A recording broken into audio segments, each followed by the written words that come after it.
దేశం మొత్తం శ్రీరాముడిని పూజిస్తుంది.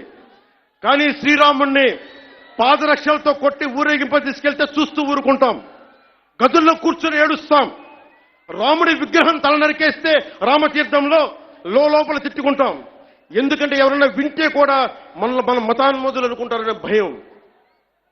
రాముడు ఉత్తరాది దేవుడు, ఆర్యుడు అనే తప్పుడు సిద్ధాంతాన్ని మనకి ముందు తీసుకెళ్తా ఉంటారు. మనం భయంతో మాట్లాడం. చెప్పాలా, ఈ దేశం మూల సంస్కృతికి వెన్నెముక శ్రీరాముడు. రాముడు ఉత్తరాది దేవుడా? మనందరి దేవుడు కాదా? రాముడు ఏ ఛాయలో ఉంటాడు? నల్లని మేఘ ఛాయలో ఉంటాడు.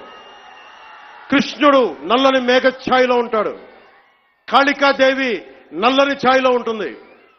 సనాతన ధర్మానికి రంగు వివక్ష లేదు. ఇది కొత్తగా తీసుకొచ్చిన మెకాలే రంగులు ఇవన్నీ. మీకు సూడో సెక్యులర్ వాదులు చెప్తున్నాం, don't rub your ideology on to us. We are beyond race and creed. We are beyond.